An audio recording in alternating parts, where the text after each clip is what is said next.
नमस्कार, आप देख रहे हैं बिग फाइट लाइव। आपके साथ मैं श्वेता मिश्रा अवस्थी। बांग्लादेश आज जल रहा है।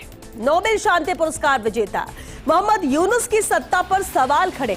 सड़कों पर हिंसा है और समाज में डर का माहौल।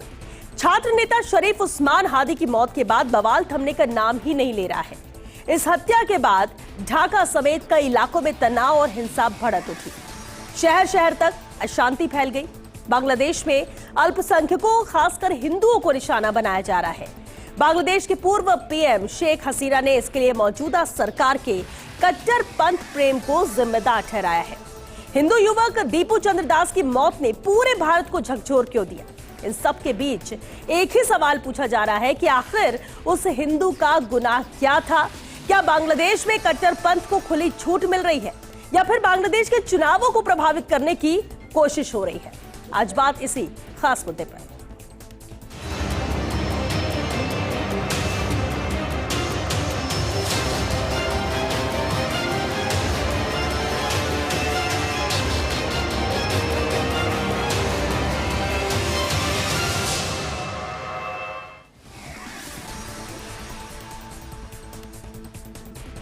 और चलिए इस खास मुद्दे पर चर्चा के लिए खास मेहमान हमारे साथ जुड़ चुके हैं। सबसे पहले उनसे रूबरू करा देते हैं आपको। हमारे साथ चर्चा में मौजूद है बीजेपी से जितेंद्र श्रीमाली जी। स्वागत है जितेंद्र जी आपका। कांग्रेस से हमारे साथ पौरुष भारद्वाज जी, बहुत स्वागत है पौरुष जी आपका भी। कर्नल देवानंद जी भी हमारे साथ है, रक्षा विशेषज्ञ, स्वागत है सर आपका। विक्रांत सिंह जी भी चर्चा में मौजूद है, विषय विशेषज्ञ, विक्रांत जी आपका भी स्वागत है। और साथ ही हमारे साथ अब्दुल लतीफ आर्को जी भी जुड़े हैं, सचिव इंडिया मिली काउंसिल से, बहुत स्वागत है अब्दुल लतीफ जी आपका भी चर्चा में। बेहद अहम मुद्दा है और शुरुआत कर्नल देवानंद जी मैं आपसे ही करना चाहूंगी, क्योंकि ये बांग्लादेश को लेकर जब लगातार सवाल उठते हैं, लगातार अब हिंदू वहां पर सेफ नहीं, और जिस तरह की हिंसक घटनाएं आ रही है, यहां तक कहा जा रहा है कि जो यहां से भी लोग गए हैं और वो हिंदू हैं तो उनकी जान को खतरा, और कई लोग वहां से निकलने की कोशिश में लगे हुए हैं। कर्नल देवानंद जी, क्या वाकई में बांग्लादेश में इस हिंसा के लिए जो जिम्मेदार है वो मोहम्मद यूनुस ही है, उनकी सरकार है, जिस तरह से आरोप शेख हसीना ने भी लगाए? जी, सबसे पहले आपके सवाल का जवाब सीधी तरीके से दूं। बिल्कुल आप सही कह रहे हैं, मोहम्मद यूनुस और उनका जो जमावड़ा है वो जिम्मेवार है इस चीज़ के लिए। पर यहीं पर मैं आपके दर्शकों को एक चीज़ बताना चाहूँगा। देखिए कि ये बांग्लादेश का जन्म जिसकी हम चर्चाएं करते हैं किसी भी कारण, जब 1971 में इस 4300 किलोमीटर के बॉर्डर को भारत का सबसे बड़ा बॉर्डर बनाते हुए आज भी उसकी स्थिति ऐसी है, करीब 150 किलोमीटर ऐसी है जहां पर कोई फेंस नहीं बनाई जा सकती। वो पोरस है, वहां से कोई आवागमन कर सकता है। और इसके साथ साथ देखिए जो उस समय युद्ध हुआ था उसमें भारत के सैनिकों ने, हमारे 3900 सैनिकों ने अपने जीवन का बलिदान दे करके उस देश के टुकड़े को जिसको बांग्लादेश बनाया उसमें आहुति दी थी हमने। और करीब 9800 के आसपास लोग थे जो युद्ध में घायल हुए थे। अब सवाल ये उठता है कि जहां इतना बड़ा बलिदान हुआ और उसके बाद कहते हैं कि आज के 26,000 करोड़ रुपए अगर दिए जाते तो उतना हमारा खर्चा आया था भारत सरकार का उस युद्ध को जीतने में, और 93,000 जो युद्ध कैदी लिए। मैं ये क्यों प्रेल्यूड देशवासियों को बता रहा हूं? देखिए कई बार सेना तो आपका जो सीना है देश का चौड़ा करती है, उस पर हम सब गर्व करते हैं उसके बलिदान के ऊपर। पर बात एक है कि जब इतना बड़ा जीत हुई तो ये कारण क्या बना कि वहां पर उस समय हिंदुओं की संख्या 14% थी और आज मात्र आंकड़े बताते हैं 6.5-7, बट मुझे पूरा यकीन है 5% से कम है। और ये उस समय की जो भूल चूक थी उसमें 3 बिंदु हैं। पहला बिंदु ये, पहले तो 47 में गड़बड़ हुई, चलो अंग्रेज कर गए हमारे, जिनके कारण की जो गलियारा है वो 21 किलोमीटर छोड़ा गया और उसके नीचे रंगपुर नाम का एक जिला आता है और वो 2 जिले हैं वो हिंदू बाहुल्य हुआ करते थे। दूसरा, अगर हम पूर्व की तरफ जाएं, चिटागांव नाम की एक जगह है, उसके अंदर 18 किलोमीटर का एक छोटा सा लैंड पैच है, और अगर वो नहीं होता तो चिटागांव पूरा भारत का हिस्सा होता जो हिंदू बाहुल्य था। मैं क्यों इन दोनों एनक्लेव की चर्चा कर रहा हूं? वो इसलिए कर रहा हूं 47 की गलती को 71 में भी करेक्ट नहीं किया गया, और नतीजा क्या हुआ कि आज के दिन, मैं सुरक्षा की बात छोड़ दूं, आपका सवाल है माइनॉरिटी का। देखिए भारत आज उभरती एक ताकत है देश के अंदर, और अगर हमारे पड़ोस में धर्म के आधार पर, उस राष्ट्र में जो धर्म के आधार पर बना, वहां पर अगर हिंदुओं की हत्या होती है तो चिंता का विषय है। दोषी कौन है कौन नहीं है, पर मैं ये एक चीज कह सकता हूं, आज जो 71 और 47 की गलती हमारे पॉलिटिकल नेतृत्व ने की, वो आज मुझे लगता है कि आज की सरकार ये नहीं करने वाली है। और मुझे पूरा यकीन है जिस प्रकार से पिछले कुछ महीनों के अंतर्गत बांग्लादेश को लेकर के सैन्य तैयारी की गई है, रणनीतिक तैयारी की गई है, और सरकार के भी जिस प्रकार से गतिविधि एक सैनिक होने के नाते मैं देख पा रहा हूं, मुझे पूरा भरोसा है इस बार 71 की गलती नहीं होगी। और जो ये हत्याएं हो रहे हैं, आप सही कह रहे, एक बंदे की हत्या होती है बांग्लादेश में जो बांग्लादेशी है, मारने वाले बांग्लादेशी, इलाज करने वाले बांग्लादेशी, इनिशियल उसकी फर्स्ट एड दी, तो भाई जब वो मर गया तो आप हिंदुस्तान का नाम लगाते हैं, शर्म आनी चाहिए इन लोगों को। और उसके बाद जो इनोसेंट हिंदूज हैं उनको सरेआम आपने देखा किस प्रकार नग्न कर कर उसको जला दिया गया। तो ये काम बड़ी साजिश के अंतर्गत है। आपने सही कहा, ये यूनिस जिस से आया है, American deep state, European deep state, China deep state, जो भारत विरोधी दुनिया का जमावड़ा है। और भारत के अंदर भी भारत के जो एंटी भारत डीप स्टेट सब मिलकर के बांग्लादेश में यूनस को समर्थन करते हैं। और उन्हीं के कारण मैं मानता हूं उसका इतना मनोबल बढ़ा हुआ है। वो जानता है, वहां की सेना जानती है कि भारत का मुकाबला नहीं है, आपकी कोई अस्तित्व नहीं है, पर वो हमारे को कमजोर करने के प्रयास कर रहे हैं, बदनाम करने के प्रयास कर रहे हैं। और वो चाहते हैं कि भारतीय सेना उसमें घुस जाए, पर मैं मानता हूं उसकी नौबत नहीं आएगी। भारत की सरकार सही कदम उठा रही है। अगर आई तो भी भारतीय सेना पिछले महीने भर के अंदर से, जब से यूनुस ने ये ज्यादा एंटी भारत नैरेटिव चलाया है, सुरक्षा बल अपनी जगह मुस्तैद है। और मैं भारत को भरोसा दिला सकता हूं कि सेना कभी भी आपको निराश नहीं करेगी। बिल्कुल, और उम्मीद भी या कि पूरी तरह से भरोसा भी सेना पर है। विक्रांत जी, अब क्योंकि नोबेल शांति पुरस्कार विजेता है मोहम्मद यूनुस, और पूरी उम्मीद भी है कि जाती कि जब कमान संभाली थी तो भारत जिस तरह से मजबूत है और भारत के रिश्ते से रहे, और भारत का जिस तरह से एक पॉजिटिव बांग्लादेश को लेकर एक नजरिया रहा है, लेकिन यहाँ पर उल्टा ही हुआ। आखिर क्या वजह आपको लगती है कि जिस तरह से बिगड़ी हुई स्थिति थी बांग्लादेश की, उसे वो संभाल नहीं पाए, संभालने में नाकाम रहे? और दूसरा एक ऐसा लगता है कि अलग ही एजेंडा वो भारत के खिलाफ चला रहे हैं, और यही वजह की स्थिति सुधरने की बजाय और वहां पर बिगड़ी, और जिम्मेदार बार बार भारत को ठहराया जाता है, वहां के लोगों को टारगेट किया जाता है। देखिए, मोहम्मद यूनुस है कौन?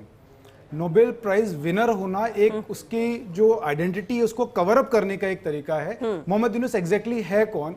वो अभी वहां पर सरकार का एडवाइजर है, वो कोई इलेक्टेड पर्सन वहां पे नहीं है ना? तो उसका जो रूल है that is purely an undemocratic rule. उसको वहां किसने भेजा, किस प्रोसेस से वो एडवाइजर बना है, उसके बाद वहां का जो प्रशासनिक तंत्र है, न्यायिक तंत्र है, सैन्य तंत्र है, वो उसके ऑर्डर्स क्यों मान रहा है, उसका एक्सेप्टेंस क्यों क्रिएट हो गया, इस पर हमें सोचना पड़ेगा। वो तो यूएसए बैठा था, जैसे ही यहाँ पे सो कॉल्ड स्टूडेंट रिवोल्यूशन हुआ, उसके बाद वो वहां से आता और यहाँ पर आकर के अचानक वो बन जाता। जैसे भी कर्नल साहब ने कहा, हमें इसके पीछे कौन लोग हैं उस पर देखना पड़ेगा। वो एंटी भारत नैरेटिव वहां बनाने के लिए वहां इम्प्लांट किया गया पर्सन है। उस्मान हादी की जो हत्या हुई है अभी, उस्मान हादी की हत्या का जो हमलावर है वो पकड़ा गया है। ढाका मेट्रोपॉलिटन पुलिस ने बता दिया है कि वो एक बांग्लादेशी है। एक बांग्लादेशी को दूसरे बांग्लादेशी ने मारा, इसमें भारत कहां से आ गया? एंटी भारत नैरेटिव क्यों बनाया जा रहा है? और वहां जो हिंसा हो रही है, इसका सबसे बड़ा फायदा मोहम्मद यूनुस को है। फरवरी के अंदर वहां उन्होंने इलेक्शन डिक्लेयर किए हैं। शेख हसीना यहां बैठी है, अवामी लीग पर उन्होंने प्रतिबंध लगा दिया है। और जो दूसरी खालिदा जिया है, वो ऑलमोस्ट इस कंडीशन में नहीं है कि वो इलेक्शन कंटेस्ट कर पाए। और उन दोनों के जो नई पीढ़ी है उनका कोई बहुत ज्यादा प्रभाव है। इलेक्शन को प्रभावित करने के लिए पहले से ये पूरी प्लानिंग है। उस राजनीतिक शून्य की स्थिति में ये अपनी सत्ता को बनाए रखना चाहता है। मोहम्मद यूनुस एक तानाशाह है जो एंटी भारत जो ग्रुप्स हैं सारे, जैसा अभी कर्नल साहब ने बताया, वो चाहे अमेरिकन डीप स्टेट हो, चाहे वो यूरोपियन हो, चाहे चाइनीज डीप स्टेट हो, भारत की बढ़ती हुई साख को काउंटर करने के लिए, भारत को उलझाने के लिए एक नए मोर्चे को खोला गया है कि वेस्टर्न फ्रंट के साथ साथ ईस्टर्न फ्रंट के अंदर भी भारत अंगेज हो जाए और जो 8% की इकोनॉमिक ग्रोथ जो फिनोमिनल है, जो दुनिया में हम करके बता रहे हैं, उसको किसी तरह से रोका जाए by hook and by crook. तो ये जो एंटी इंडिया नैरेटिव्स है या वहां पर जो जमात का जो प्रदर्शन हो रहा है, ये सारा का सारा है कि भारत को किसी तरह से एंगेज किया जाए। अब भारत को करना क्या चाहिए? भारत को यहां पर बड़ा विजिलेंट रहना चाहिए, उनके उकसावे में नहीं आना चाहिए। हमने अपनी सेनाओं को, ईस्टर्न कमांड को वहां अलर्ट कर रखा, और जैसा भी कर्नल साहब ने कहा कि हमें अपनी सेनाओं पर पूरा भरोसा है, वो किसी भी बिगड़ती स्थिति को कर सकते हैं। लेकिन साथ ही साथ एक समाज के तौर पर हमें उसको एक्टिवली उसको अपोज करना चाहिए और यूनाइटेड नेशन पे प्रेशर क्रिएट करना चाहिए कि यूनाइटेड नेशन अपनी फोर्सेस वहां भेजे और उसकी निगरानी में वहां इलेक्शन हो। जैसा कोई भी हो, जो भी इलेक्ट होगा, it's up to the Bangladeshi people. Bangladesh के लोग तय करेंगे उनको कौन रूल करे, लेकिन इलेक्शन वहां हो। मोहम्मद यूनुस ये चाहता है कि किसी भी सूरत में वहां इलेक्शन ना हो, वहां हिंसा का वातावरण बनता रहे, ताकि जो मेन स्ट्रीम पॉलिटिकल पार्टीज उनको किसी भी तरह से जगह ना मिल पाए। जी जितेंद्र श्रीमाली जी, हिंदुओं पर जिस तरह से हमले बांग्लादेश में हो रहे हैं, क्या लगता है सरकार यहाँ पर फेल है या सरकार की शय है, इसलिए इतना सब कुछ हो रहा है, लेकिन बार बार सेंटर पॉइंट पे भारत को लेकर आया जा रहा है? उम्मीद वहां पर रहने वाले हिंदुओं को अपनी जान बचाने के लिए उम्मीद भारत से है।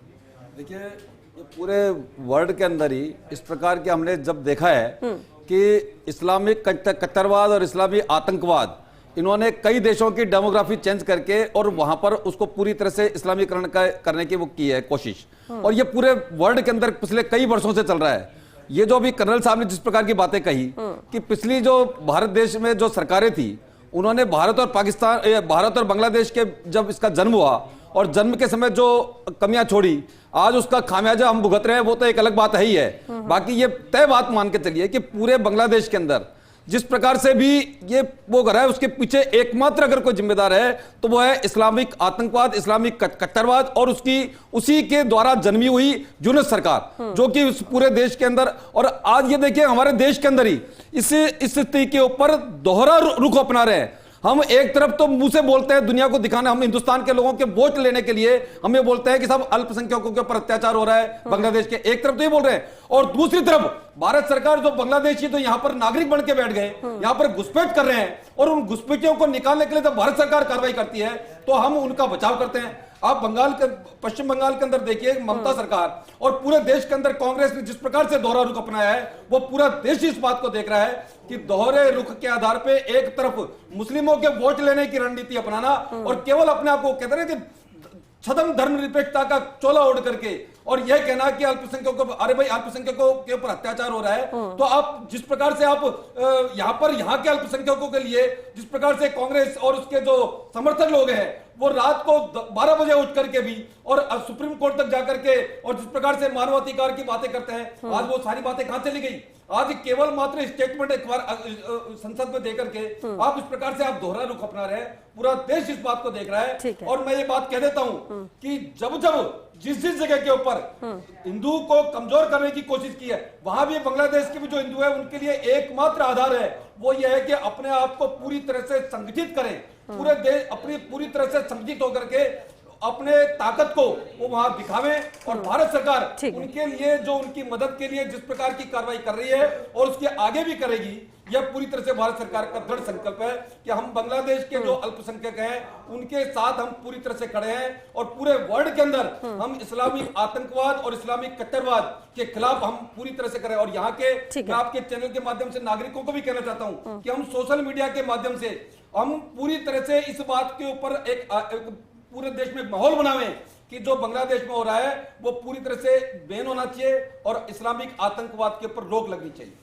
ठीक है जितेंद्र जी, लेकिन पौरुष भारद्वाज जी, अब जिस तरह से मोहम्मद यूनुस की नीतियां हैं, क्या आपको लगता है कि ये भारत बांग्लादेश के जो अच्छे मजबूत संबंध रहे वो दशकों पीछे चले जा रहे हैं? क्या सबसे बड़ी वजह आप मानते हैं इस स्थिति की? श्वेता जी देखिए, मैं इस बात को कहना चाहूंगा आपसे कि जो आज बांग्लादेश में जो समस्या है वो आज की समस्या नहीं है। 1947 में जब देश का बंटवारा हुआ था और उस समय जो आज का बांग्लादेश पूर्वी पाकिस्तान के नाम से जो है उस समय था वहां पर, तब उसी समय से जो है भारत के अंदर जो है पाकिस्तान, पूर्वी पाकिस्तान, तत्कालीन पूर्वी पाकिस्तान से शरणार्थी भारत में आते रहे। 1970 तक ये सिलसिला जारी रहा जिसमें करीब 50 लाख जो है शरणार्थी भारत में आए। उसके बाद जब 1971 की लड़ाई हुई उस समय आप देखिए 1 से 1.5 करोड़ शरणार्थी जो है वो भारत के अंदर आए।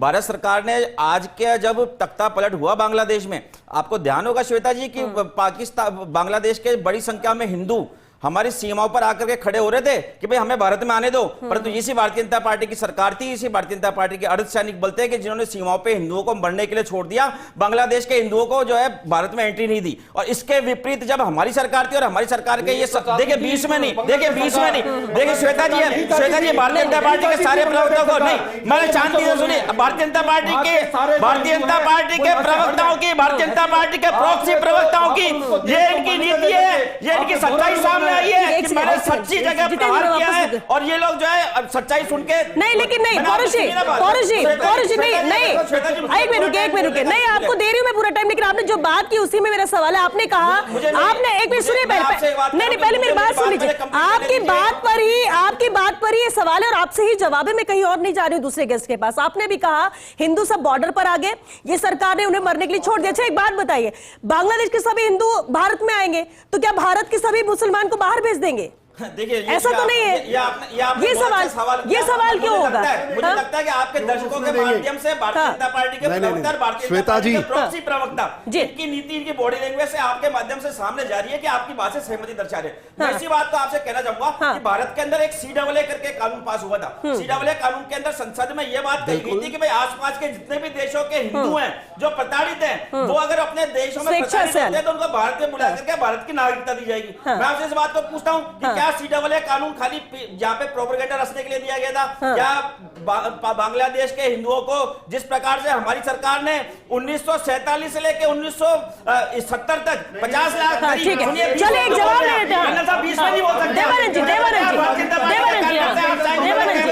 बोल सकता हूँ सैन्य विशेषज्ञ बन गए, सैन्य विशेषज्ञ बनकर रही है भारतीय जनता पार्टी के। सुनिए अगर आपकी बात पर ऑब्जेक्शन है, एक कमेंट कर रहे तो आप सुन तो लीजिए, नहीं जनता तो यहाँ नहीं आएगी ना, वो तो सुन रही है, देख रही है। रुके, सरकारों को जिम्मेदार बताया। आपने ये नहीं कहा कि वर्तमान संकट पे कांग्रेस की नेता श्रीमती प्रियंका गांधी जी संसद में चर्चा की मांग कर चुकी, हमारे पूर्व मुख्यमंत्री अशोक गहलोत जी चर्चा की मांग कर चुके और हमारी वर्तमान सरकार के मुंह से बांग्लादेश का बैन निकला। मैं यहाँ पे भारतीय जनता पार्टी के प्रवक्ता की हिम्मत की दाद देना चाहता हूँ। वो यहाँ पे बैठ के बांग्लादेश के कट्टरपंथियों के खिलाफ बोल रहे हैं, परंतु इनकी भारतीय जनता पार्टी की सरकार के मुखिया आज तक उनसे चलिए सर एक पौरुष भारद्वाज जी का जमाना है। एक सेकंड रुकिए पौरुष जी सुनिए मेरी बात, सुनिए एक मिनट, आपको सुनिए, आपने सबने बात रखी, आपकी बात सुन रहे लेकिन लगातार आप अगर कमेंट हो तब सुनिए, बस आपका हो गया, आप देख रहे हैं इसलिए मैं बोल रही हूँ, देख रहे हैं इसलिए बोल रही हूँ मैं। अगर कोई गलत कुछ कहेगा तो आप दूसरों पर कमेंट कर रहे हैं, आप दूसरों पर कमेंट कर नहीं। पौरुष भारद्वाज जी एक सेकंड रुकिए, देवानंद जी जवाब इस पर मुझे जवाब भी लेने दीजिए ना पौरुष जी, वापस आपके पास आ रहे हैं, आपकी बातों पर ही तो जवाब ले रहे हैं। ऐसा लग रहा है कर्नल साहब की कांग्रेस जिम्मेदार है, वर्तमान सरकार। पौरुष जी आप जवाब दीजिएगा ना सर, सुनिए चलिए ठीक है, अगर ये गलत बोल रहे हैं आप इसका जवाब दीजिएगा, मैं वापस आपके पास आऊंगी, आप पहले सुन लीजिए और जवाब दीजिएगा। रुकिए अरे तो क्या हो गया? अरे भारतीय जनता आप सुनिए सर, एक मिनट पौरुष जी शांत रहे, आप भी सुनिए। पौरुष जी दो बात सुनिएगा प्लीज। आपने मेरे पे इल्जाम लगाया, सही बोला कि भाई मैं भारतीय अरे भाई किसी भी पार्टी का मेरा विचार हो सकता है, आप उस पे नहीं रोक सकते। पहली बात, मैं देश का अरे चुप हो जाए, आपकी सर खराब है, बात नहीं सुनते। एक मिनट बात सुनिए तो, और दूसरी बात आपने कहा 47 में आपकी सरकार थी, नहीं 1947 में अंग्रेजों के चाटुकारों की सरकार थी जिसने देश को बांटा, आपकी सरकार नहीं थी। नो नहीं थी, सुन ले यार, ये तथ्य है, मेरा फैक्ट है। और तीसरी बात, और जो नहीं थी आपकी सरकार, कांग्रेस की सरकार नहीं थी, कांग्रेस की सरकार, अरे यार सुनेगा ही, कांग्रेस की पौरुष बात सुनिए आप, एक मिनट रुकिए, चलिए ठीक है, एक मिनट देवानंद जी, एक सेकंड देवानंद जी, एक मिनट कांग्रेस की सरकार आई है 1951 में, कृपया करें गलत तथ्य करूंगी सर, रुकिए सर, अगर आप ऐसे बात नहीं, आपके पास जवाब लेने की बात नहीं सुनेंगे, ऐसा नहीं होती है, ऐसे चर्चा रुकिए देवानंद जी, सेना के लिए बोला। एक सेकंड सर प्लीज, आप सुनिए, नहीं आपकी सरकार नहीं थी, आप सुनिए सर, एक मिनट रुकिए, चलिए बस ठीक है, आप एक मिनट रुकिए तो शांत तो रहेंगे आप, एक मिनट सर एक मिनट प्लीज, एक मिनट शांत होइए, पौरुष भारद्वाज जी प्लीज एक मिनट रुकिए सर, एक मिनट रुकिए, आप उनको बोल रहे डिबेट नहीं कर, आप डिबेट करने दे रहे, क्या कर रहे हैं आप यहाँ पर? बात ही नहीं सुन रहे आप, शांत रहिए एक सेकंड के लिए। अब्दुल लतीफ जी भी हमारे साथ हैं, सचिव है इंडिया मिली काउंसिल से। अब्दुल लतीफ जी, बांग्लादेश की स्थिति के लिए जिम्मेदार कौन? क्योंकि वहां के कुछ लोग ऐसे भी हैं जो मुस्लिम हैं, हिंदुओं की बस बात नहीं है, मुस्लिम है लेकिन भारतीय हैं, और सिर्फ भारतीय हैं इस वजह से भी उनको अपनी जान का खतरा है और बहुत मुश्किल से वो भारत आए। हिंदू वहां पर सेफ नहीं है, उनको ढूंढ ढूंढ कर मारा जा रहा है, जिस तरह की स्थिति वहां पर बनी है। अब्दुल लतीफ जी, इसकी वजह क्या मानते हैं आप सबसे बड़ी? क्यों ऐसे हालात वहां पर हुए? देखिए, सबसे पहले तो मैं ये मानता हूँ कि आपने ये जो डिबेट रखी है जी, इससे हमारे देश को क्या फायदा होने वाला है? क्यों नफरत को फैलाने की बात करते अच्छा, हैं आप ठीक है, डिबेट करके? ठीक है। ये डिबेट हाँ, होनी मतलब उस पर बात ही नहीं की जाए, बात ही नहीं की जाए उस पर। एक सेकंड रुकिए, सुन लेते, पहले उन्हें सुन लेते। ठीक है, चलिए ठीक है, चलिए ठीक है, हम फायदा नुकसान देखेंगे उस पर। ठीक है, हाँ बात रखिए सर, आप अपनी बात पूरी कीजिए। कि उन्होंने 15 करोड़ रुपया ले लिया, इसलिए वो जो है सवाल नहीं करते सरकार से। तो आज चैनलों का तो हाल ये है कि सवाल सरकार से सही करते ही नहीं है। बेरोजगारी है, यहाँ लॉ एंड ऑर्डर बिगड़ा हुआ है, यहाँ देश का हाल क्या हो गया है। देश एक तरीके से सारे देश के जो है वो मतलब ये कि कंपनी वालों को प्रॉपर्टियां सारी चीजें हमलाई जा रही है। नहीं, अभी सर उन्होंने सवाल किया, उन्होंने क्या फायदा नहीं है सर, वो डिबेट और फायदा नुकसान लेकर करें, फायदा नुकसान लेकर चर्चा करें। नफरत कैसे बढ़ाई जाए? अरे बांग्लादेश में हो रहा होने दो, हमारे देश में क्यों नफरत फैला रहे हैं आप लोग? डिबेट करके ये डिबेट होनी नहीं चाहिए। अब्दुल जी अब तो ठीक है, आपकी दो लाइनों ने बहुत नफरत फैलानी है। अब्दुल लतीफ जी अपना एजेंडा मत सेट करिए, अपना एजेंडा मत चलाइए। विक्रांत जी उसीलिए आपने सर एक सेकंड, अरे बांग्लादेश में हो रहा होने दो, तो कैसे बांग्लादेश वाले जाने और काम जाने। क्या मतलब है हमारे को इससे? अरे सुनेंगे आज बांग्लादेश की यहाँ शेख हसीना बैठी है, वो जाए ना वहाँ पर। अगर उनको अच्छी वकालत कर रही है यहाँ बैठ करके, चलिए ठीक है, संभाले। ठीक है, आप कह रहे हैं इससे क्या फायदा क्या नुकसान, हम यहाँ पर क्यों उस पर बात करें? आपने ये कहा ना अब्दुल लतीफ, और तो जी बात सुनिए, बात सुनिए, आपने जो बात कही उस पर भी जवाब सुन लीजिए। विक्रांत जी कुछ कहना चाह रहे, सुनिए सुनिए, लग रहा है मुझे गलती आपको छोड़कर कर दी है, आपको चर्चा में शामिल करके शायद गलती कर दी है। बांग्लादेश में कुछ हो रहा है तो यहाँ हम डिस्कस क्यों कर रहे हैं? जब फिलिस्तीन में कुछ होता है तो हम यहाँ डिस्कस क्यों करते हैं? फिलिस्तीन तो यहाँ से बहुत दूर है, बांग्लादेश तो हमारे पास में 0 किलोमीटर डिस्टेंस है, हम बांग्लादेश में बात ना करें। और दूसरी चीज, श्वेता जी, जो आईएसआई है वो क्या चाहता है, उसका क्या प्लान है कि पाकिस्तान में एंटी इंडिया नैरेटिव बने, बांग्लादेश में बने, और भारत के अंदर भी, मेरे खाते में नहीं आए, मेरे खाते में नहीं आए, टेंशन मत लीजिए। भारत के अंदर भी आपकी जो जानकारी है ना, 15 करोड़ एंकर ले रहा है सिर्फ मुद्दे पे चर्चा करने के लिए। इतनी के पैसे लेकर के वकालत करती है। पैसे चल भाग यहाँ से। ऐसे आदमी को क्यों बुलाते हो आप, जिसको ये नहीं पता कि बांग्लादेश का हमसे क्या रिश्ता है, कि हमारे रिश्ते को नहीं जानते हैं, और ये कह रहे हैं कि आपने पैसे लिए। अरे कुछ तो शर्म करो यार, ये वो लोग हैं श्वेता जी जो देश के अंदर बात करने के लिए नहीं है, बात करने के लिए बात ही नहीं है। उनकी फोन तो सामने आ रही है, ये हिंदुस्तान के अंदर। श्वेता जी मुद्दे पे सवाल होने चाहिए।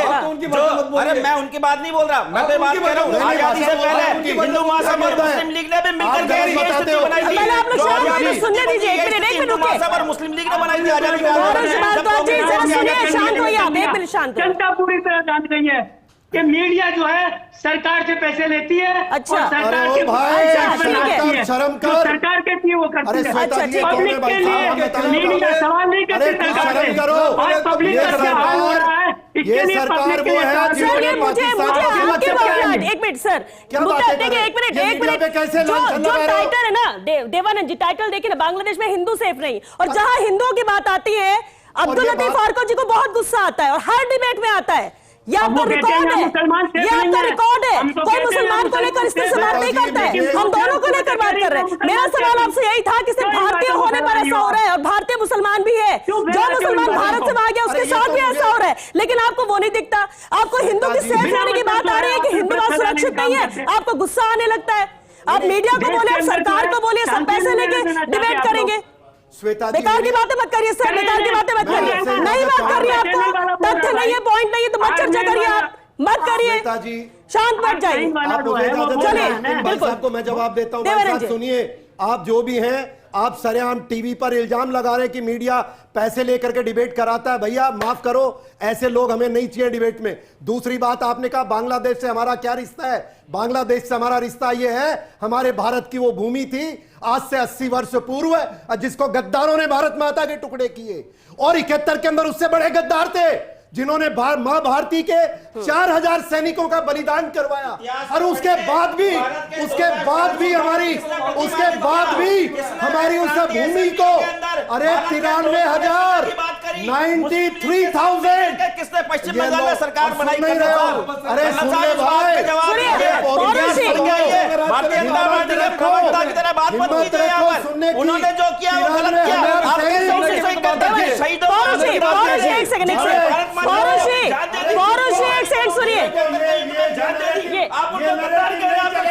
एक मिनट सुनिए, एक सेकंड, शांत होइए, पहले शांत होइए, मुद्दे पे बात करिए ना, मुद्दे पे बात करिए।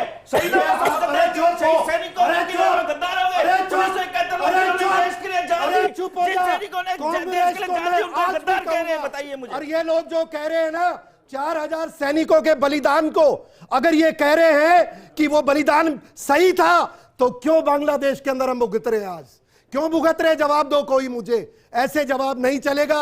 और पौरुष जी, सच्ची बात स्वीकार करो।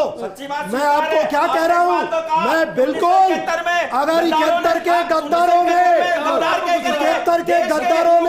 हमारे सैनिकों का बलिदान बेकार कर दिया, हमारे 93,000 सैनिक पकड़े थे हमने, गौरव पूरा दिखाया। अरे भाई पौरुष जी, सरेंडर नहीं किया था हमने आपकी तरह सरकार आज की बात कर लीजिए पौरुष जी।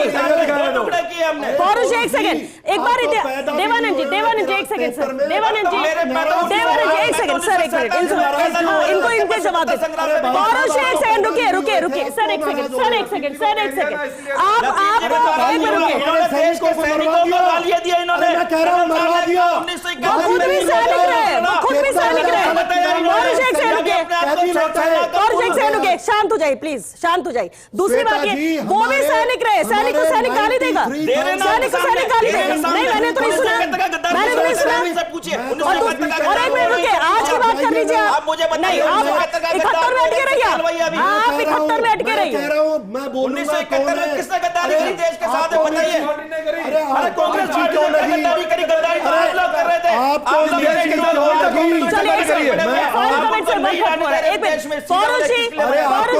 क्यों लग रही है भाई? आपको गद्दार है नहीं, आपको गद्दार है नहीं, आपको मिर्ची क्यों लगी?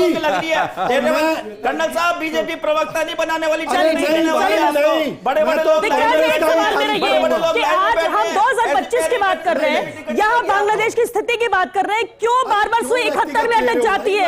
क्यों सुई अटक जाती है? 47 में क्या हुआ था? आज की बात करने के लिए क्या वक्त नहीं है? इस देश का दुर्भाग्य है ये जो, अरे आप सुनिए, रुकिए सर, आप तो टेप रिकॉर्डर जैसे चालू हो जाते हैं, आपको स्विच नहीं हो रहा। आपको मैं दिख रहा हूँ श्वेता जी, मैं जाऊँ ऐसे? नहीं, मुझे तो दिख ही रहा है, बार-बार मैं सुन रहे, वो जो बोलते आप सुनने नहीं चाहते। मैं बीच में 1 मिनट, बस इसके बाद आप 1 मिनट चुप नहीं हुए, इसके बाद आप 1 मिनट चुप नहीं हुए जब बोलना शुरू किया। तो श्वेता जी, आज ऐसे टाइम पे जब भारत के विक्रांत। सामने एक बहुत बड़ी समस्या खड़ी है, जो हमारी बाह्य सुरक्षा और आंतरिक सुरक्षा पे एक बहुत बड़ा खतरा है, जो हमारे सोशल फैब्रिक को तार तार कर सकती है, उस वक्त हमारे राजनीतिक दलों की परिपक्वता आपके दर्शकों ने देखी है। इस चर्चा, जो इतना अच्छा टॉपिक आपने लिया था, उसके ऊपर किस स्तरहीन चर्चा पर हम उतर रहे हैं, ये भी आपके दर्शकों ने देखा। और एक बहुत बड़ी विडंबना है, ये बहुत बड़ी विडंबना है। जाए कि इससे फायदा क्या है, इससे भारत को फायदा क्या है, नुकसान क्या है? इस क्राइसिस करने वाले भी इस क्राइसिस के टाइम पे, श्वेता जी, इस क्राइसिस के टाइम पे हमें एक होना चाहिए, जैसा इजराइल ने दिखाया है।